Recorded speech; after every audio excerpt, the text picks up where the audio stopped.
नमस्ते शरण्ये शिवे सानुकंपे नमस्ते जगद्व्यापिके विश्वरूपे नमस्ते जगद्वन्द्य पादारविन्दे नमस्ते जगत्तारिणी त्राहि दुर्गे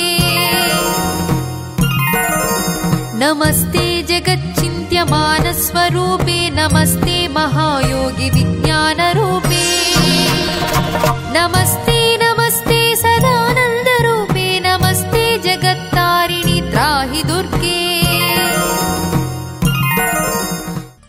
విధిహరి సపత్నో విహరతే ఎంత లక్ష్మీ కటాక్షాన్ని ఇస్తుందంటేట శ్రీ మహావిష్ణువు అనుకుంటారట లక్ష్మి నా ఇల్లాలు కదా ఆమె అనుగ్రహం నా ఎందుకన్నా కూడా ఈ భక్తుడి ఎందు ఎక్కువ ఉన్నదే అంత లక్ష్మీ కటాక్షం ఇచ్చిందే అనుకుంటారట అంత ఐశ్వర్యం ఇస్తుంది పరాశర భట్టర్లని శ్రీగుణరత్న కోశమని చేశారు వైష్ణవ సంప్రదాయంలో మహాభక్తులు వారు మాట అంటారు ఐశ్వర్యమక్షర గతిం పరమం పదం వా కస్మై త్యజంజలి భరం వహతే వితీర్య అస్మై నకంచిత్ చితం కృతం ఇచ్చదాంబా త్వం లజ్జసే కదయకోజయుదార భావ అంటారు అమ్మవారి గురించి చెప్తూ ఆ లక్ష్మీదేవిని స్తోత్రం చేశారు ఆయన శ్రీగుణరత్న కోశంలో శ్రీ పరాశర భట్టార్య శ్రీరంగేశ పురోహిత శ్రీవత్సంగసుత శ్రీమాన్ శ్రీయసే మేస్తు భూయసే శ్రియై సమస్త చిరజిత్ విధాన వ్యసనం హరే అంగీకారభిరాలోకై సాధయన్యై కృతోంజలి ఉల్లాసపల్లవితపాలిత సప్తలోకి నిర్వాహకోర కటాక్ష లీలాం అని ఆ తల్లి గురించి స్తోత్రం చేస్తూ శ్రీ మహావిష్ణువు ఈ సృష్టినంతటినీ చేసేసిన తర్వాత ఆయనకి తృప్తి కలగాలి కదా బాగా చేశానా లేదా అంటేట ఓసారి ఇలా చూస్తారట లక్ష్మీదేవి వంక ఆవిడ చూసి అంటే సంతోషపడిపోతారట అమ్మా నిర్వాహకోరకిత నీమ కటాక్ష లీలాం శ్రీరంగహర్ణ్యతలమంగళ దీపరేఖాం శ్రీరంగరాజ మహిషీం శ్రియమాశ్రయామ అంటారు ఆ తల్లి శ్రీ మహావిష్ణువు యందు ఎంత అనుగ్రహాన్ని వర్షిస్తుందో అంతకన్నా ఎక్కువ అనుగ్రహాన్ని భక్తుడికి ఇచ్చేస్తుందిట విష్ణుమూర్తి కూడా తెల్లబోతారట ఏమిట్రా ఇంత లక్ష్మీ కటాక్షం ఇచ్చేసింది వీడికి అని అంత లక్ష్మీ కటాక్షం సరస్వత్యా శంకరాచార్యుల వారు మొట్టమొదట సరస్వతీ కటాక్షాన్ని అడుగుతారు లక్ష్మీ కటాక్షం అడగరు ఎందుకో తెలుసా సరస్వతి ఉన్న చోట లక్ష్మి ఉండి తీరుతుంది మొదటి సిద్ధాంతం సరస్వతి లేని లక్ష్మి ప్రమాదకారి భయకారి నిద్రపట్టదు సరస్వతి అనుగ్రహం ఉన్నవాడికి ఎక్కడికి వెళ్ళినా వాడు లక్ష్మీ కటాక్షాన్ని పొందుతూనే ఉంటాడు సరస్వతీ కటాక్షం లేని లక్ష్మీ కటాక్షం మాత్రం భయహేతు అందుకే సరస్వతిని కుడిపక్క నుంచి ఎడం పక్కన లక్ష్మీదేవి నుంచుతుంది అంటే తక్కువ చేయడం కాదు కుడిపక్కనుంటే పూజనీయం సరస్వతీ కటాక్షం లేని లక్ష్మీ కటాక్షం ప్రమాదహేతు కానీ సరస్వతీ కటాక్షంతో కూడిన లక్ష్మీ కటాక్షం ఉద్ధరణ హేతు సరస్వతీ కటాక్షం లేదనుకోండి ఉన్న ఐశ్వర్యం దేనికి ఖర్చు పెట్టాలో తెలియదు తనని తాను పాడు చేసుకుంటాడు సరస్వతీ కటాక్షం ఉందనుకోండి దేనికి ఖర్చు పెట్టాలో తెలుసు తన జీవితాన్ని ఉద్ధరించుకుంటాడు అందుకే సరస్వత్యా లక్ష్మ్యా విధిహరి సపత్నో విహరతే రతే పాతివ్రత్యం శిథిలయతి రమ్యేన వపుషా ఎంత విద్వాంసుడైనా ఎంత లక్ష్మీ కటాక్షం ఉన్నవాడైనా పగలు చూస్తే రాత్రి కల్లోకి వచ్చేంత భయంకరంగా ఉంటాడు అనుకోండి బాబోయ్ ఆయన దగ్గర డబ్బు ఉంది ఆయన దగ్గర చదువు ఉంది కానండి ఆయన చూడ్డానికే భయం వేస్తుంది అలా ఉంటారండి అంటే కాదుట ఎంతటి అందగాడు అవుతాడంటేట రతీదేవి యొక్క పాతివ్రత్యము శిథిలమవుతుందిట ఆయన్ని చూసి అంటే ఏమిటి దాని అర్థం లోకంలో సాధారణంగా అందగాడు అంటే మన్మధుడు అంటారు కందర్ప దర్ప రసుందర దివ్యమూర్తే అని కదా వెంకటేశ్వర సుప్రభాతం మన్మధుడికి తండ్రి అంటే కొంచెం పెద్దవాడు కానీ మన్మధుడి కన్నా అందంగా ఉంటాడు ఆయన శ్రీ మహావిష్ణువు మన్మధుడు రతీదేవికి భర్త అందుకని ఆవిడ ఏమనుకుంటుందిట లోకంలో మా ఆయన అంత అందంగా ఎవడుంటాడంటే అమ్మవారి అనుగ్రహం పొందిన వాడిని చూసేవాడు అనుకుంటుందట అబ్బా మా ఆయన కన్నా అందంగా ఉన్నాడే అనుకుంటుందట అలా అనుకోగానే మరి పాతివ్రత్యం శిథిలం అవలా మా ఆయనకన్నా అందం తక్కువ అనుకుంటే అందుకని రతీదేవి పాతివ్రత్యాన్ని శిథిలం చెయ్యగలిగినంత అంతగాడయ్యాడు రతే పాతివ్రత్యం శిథిలయతి రమ్యేన వపుషా అన్నీ బాగున్నాయి కానండి ఏమిటో ఆయుర్దాయం లేదు ఎక్కువ కాలం ఉండడండి ఆయన అన్నారు అనుకోండి ఎవరికి సంతోషం ఎవరు సుఖంగా ఉంటారు చిరంజీవన్నేవ చిరాయుర్దాయం ఇస్తుంది ఇందాక చెప్పే కదా మీకు ఐశ్వర్యమక్షరగతం పరమం పదం వా కస్మై తిజంజలి భరం వహతే వితీర్య అస్మై నకించితుచితం కృతం ఇత్యధాంబా త్వం లజ్జసే కథయకో యుదార భావ అంటారు పరాశర భట్టర్లు.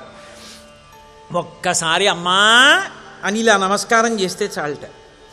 ఆ తల్లి ఇక్కడ దీర్ఘాయుర్దాయం ఇచ్చి 100 ఏళ్ళు బతికేటట్టు చేసి ఆరోగ్యం ఇచ్చి జ్ఞాపక శక్తినిచ్చి సరస్వతీ కటాక్షం ఇచ్చి లక్ష్మీ కటాక్షం ఇచ్చి కొడుకుల్ని మనవల్ని మునిమనవల్ని కూతుళ్ళని అల్లుళ్ళని ఇంతమందితో కలిసి పండగలు చేసుకుని పబ్బాలు చేసుకుని కానుకలిచ్చి ఎంతో సంతోషంగా ఉండేటట్టుగా చేసి చిట్ట చివర అనాయాసంగా శరీరాన్ని విడిచిపెట్టగలిగిన శక్తినిచ్చి శ్రీ మహావిష్ణువు వచ్చి చెయ్యిచ్చి గరుడ వాహనం మీద ఎక్కించుకుని తీసుకెడుతుంటే ఆవిడ కనపడదుట. భక్తుడు స్వామి మీరు కనపడ్డారు కానీ మా అమ్మ కనపడదే అని అడుగుతాట. అడిగితే అదిగోనయ్యా మీ అమ్మ ముఖం చాటేసింది అదిగో పక్కన నించుంది అంటే ఈ భక్తుడు వెళ్ళి నమస్కారం పెట్టమ్మా ఏమమ్మా నన్ను చూసి అలా తప్పుకున్నావంటే సిగ్గుచేత ఎర్రపడిన బుగ్గలతో అమ్మవారు అంటుందిట, ఒరే అమ్మా అని నోరారా పిలిచి నమస్కారం పెట్టావు ఒకసారి, నేనేమిచ్చానురా? 100 ఏళ్ల జీవితం ఇచ్చాను, సరస్వతీ కటాక్షం ఇచ్చాను, లక్ష్మీ కటాక్షం ఇచ్చాను, 3 తరాలు చూడగలిగిన శక్తిని ఇచ్చాను, మనశ్శాంతినిచ్చాను, అనాయాసంగా శరీరం వదిలిపెట్టగలిగిన శక్తిని ఇచ్చాను, స్వామిని పంపించి గరుడ వాహనం మీద ఎక్కించి తీసుకెళ్లే అనుగ్రహం ఇచ్చాను, ఇంతకన్నా ఏమీ చేయలేకపోయానని సిగ్గుపడి పక్కకెళ్ళాను రా అంటుంది. అది ఆ తల్లి యొక్క అనుగ్రహ విశేషం. కాబట్టి రతేహ పాతివ్రత్యం శిథిలయతిరం ఏన వపుషా చిరంజీవన్నేవ. చిరాయుర్దాయంతో అంటే కలియుగంలో శతమానం భవతి శతాయుహు అని కదా, 100 సంవత్సరములు జ్ఞాపక శక్తితో పరిపూర్ణమైన ఆరోగ్యంతో చక్కగా ఎవ్వరితో చేయించుకోవలసిన అవసరం లేకుండా కడుపు నిండా తింటూ కంటి నిండా స్వామిని దర్శనం చేస్తూ నోటి నిండా సంకీర్తనం చేస్తూ పరమ సంతోషంతో భక్తితో జీవనం చేసి ఇంకా అలా అనుభవిస్తూ అలా తరాలు చూస్తూ ఉండడమేనా? అది శంకర భగవత్పాదుల ప్రతిభ. విడిచిపెట్టరు జ్ఞాన మార్గాన్ని. చిరంజీవన్నే వక్షపిత పశుపాశవ్యతికర. ఆవిడ యొక్క అనుగ్రహం కలిగితేట పశుపాశములు కోసేస్తుంది. పశువు అంటే మెడలో పాశం ఉంటుంది, అక్కడ కర్ర కడతారు, పాశము చేత కట్టబడుతుంది, రాటకి కట్టబడింది కాబట్టి పశువు. కర్మపాశముల చేత జన్మ అన్న రాటకి కట్టబడతాను కాబట్టి నేను పశువుని. నా కర్మపాశములను కోసేసి పోరా అని పరమశివుల్లో కలిపేస్తుంది.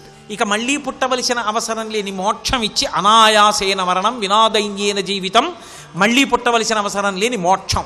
ఎంత పూజ చేస్తే ఇలా అనుగ్రహిస్తుంది అంటే మూకశంకరులు అమ్మవారిని స్తుతి చేస్తూ ఒక శ్లోకం చెప్పారు. అందులో అంటారు అమ్మవారిని, జంతోస్తవపద పూజన సంతోష తరంగితస్య కామాక్షి జంతో యది భవతి పునః సింధోరంభస్సు భ్రమీతి శిలా. సంతోష తరంగితస్య కామాక్షి. అమ్మవారి పూజ చేసేటప్పుట ఒక్క ఉపచారం దగ్గరైనా సరే మనసు నిండిపోయింది అనుకోండి, సంతోష తరంగాలతో ఆ పూజ ఒక్క ఉపచారం చేశాడు అనుకోండి చాలుట. ఇక వాడు మళ్ళీ పుట్టాడు అంటే సముద్రం మీద వేసిన బండరాయి పైకి తేలింది అని గుర్తన్నారు. సింధోరంభస్సు భ్రమీతి శిలా. సముద్రంలో వేసిన బండరాయి ఎలా మునిగిపోతుందో అలా ఒక్కసారైనా సంతోష తరంగములు ప్రకటితమయ్యేటట్టుగా పరదేవత అర్చన చేసిన వాడు ఇక పుట్టడు. ఎందువలన? ఆ సంతోష తరంగములంటే శంకరులు సౌందర్యలహరి చేస్తూ అంటారు, కదా కాలే మాత కదజ కలిత లక్తకరసం పిబేయం విద్యార్థి తవ చరణ నిర్నేజన జలం ప్రకృత్యా మూకానామపి చ కవిత కారణతయ. అమ్మవారు దగ్గర బంగారు పళ్ళెం పెట్టి, అమ్మా పువ్వులు వేసి నీ పాదములు దాని మీద పెట్టమని అడుగుతున్నానమ్మా, ఏది ఒక కాలు ఇలా మడిచి కదూ కూర్చున్నావు, నా కోసం తల్లి ఆ 2వ పాదం కూడా దింపి పళ్ళెంలో పెట్టమ్మా. పరాశర భట్టర్లు అంటారు, ఏకన్యంచన తిక్షమమ్మపరంచ ఆకుంచ పాదాంబుజం మధ్యే విష్టర పుండరీకం అభిజం విన్యస్య హస్తాంబుజేం త్వాం పశ్యేమ దిశేదుషీం ప్రతికలం కారుణ్య కులంకష స్ఫారాపాంగతరంగమంబ మధురం ముగ్ధం ముఖం బిభ్రతీం అంటారు. అమ్మా ఇలా మడిచిన కాలు కూడా కిందకి దింపి 2 పాదముల పళ్ళెంలో పెట్టమ్మా అంటే అనుగ్రహించి పువ్వుల మీద ఆ తల్లి పాదాలు పెడితే బలిదైత్యేంద్రకరద్వయీకృత జల ప్రక్షాళన వ్యాప్తి కింజలజా చక్షుడు సాచయోగి సుమనస్సంప్రద్ధిత శ్రీదమున్ కలితానమ్ర రమాలలాట పదవీ కస్తూరి కాషాదమున్ నలినామోదము రత్ననూపరము నానావేదమున్ పాదమున్ అన్నట్టుగా భార్య బంగారు కలశతో నీళ్లు పోస్తుంటే అమ్మవారి పాదములు ముట్టుకుని కడిగితే ఆ చీర కొంగిలా పైకెత్తి అమ్మవారి పాదములకు ఉన్న మంజీరాలు పైకెత్తి ఆ మట్టెలు చేతికి తగిలేటట్టుగా కడిగితే ఆ కాళ్ళకి పెట్టుకున్న పారాని కరిగినటువంటి ఆ ఎర్రటి నీళ్లు ఉద్ధరిణితో ఇలా కుడి చేతిలో పోసుకుని విద్యార్థిగా ఎప్పుడు తాగుతానమ్మా అన్నారు. అలా మనసారా ఉపచారం ఒక్కసారైనా చెయ్యగలిగితే జంతోస్తవపద పూజన సంతోష తరంగితస్య కామాక్షి జంతో యది భవతి పునః సింధోరంభస్సు బంభ్రమీతి శిలా. ఆ తల్లి ఇక పునర్జన్మ కూడా లేకుండా చెయ్యగలదు. ఆ తల్లి ఏమివ్వలేదు, ఆవిడ కటాక్షం చాలు, ఆవిడ కడగంటి చూపుతో ఏమైనా ఇస్తుంది. అంత గొప్ప తల్లి, అటువంటి పరదేవత, అటువంటి జగన్మాత, అటువంటి కనకదుర్గమ్మ ఇంద్రకీలాద్రి మీద వెలిసి ఉండగా మనకి బెంగెక్కడుంది? అనగ ఆదిలక్ష్మి అయిన రుక్మిణితోడ క్రీడ సల్పుచున్న కృష్ణ చూచి పట్టణంబులోని ప్రజలుల్లసిల్లిరి ప్రీతులగుచు ముక్త భీతులగుచు అంటారు పోతన గారు. అలా ఆ తల్లి మల్లికార్జునుడితో కొలువై ఇంద్రకీలాద్రి మీద ఉండగా లోకానికి బెంగ. అందరినీ ఆ తల్లి తన కళ్ళతో ఎప్పుడు ఇలా తిప్పి చూసుకుంటూనే ఉంటుంది.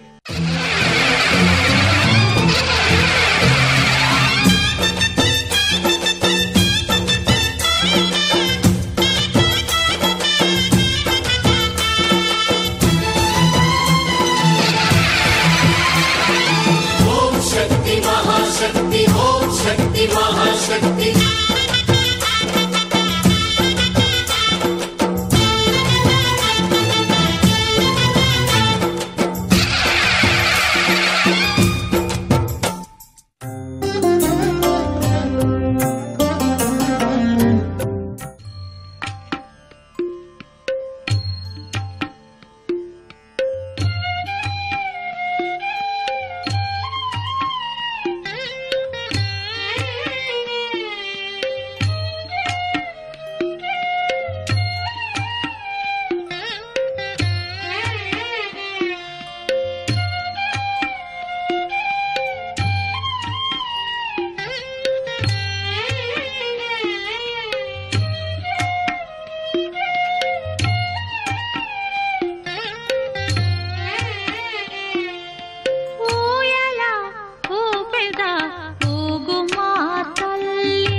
जो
అందాలేలే చల్లని తల్లికి చంద్రహారతి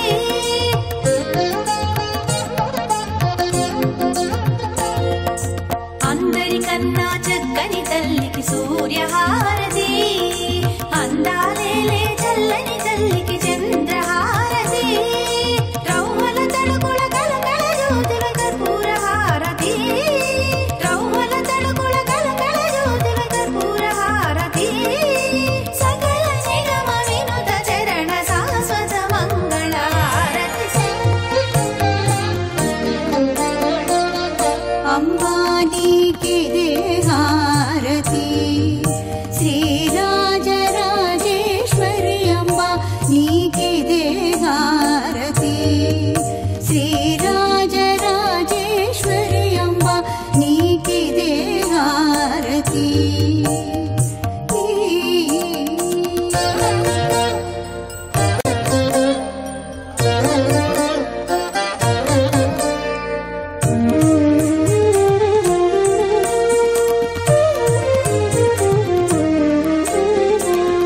परम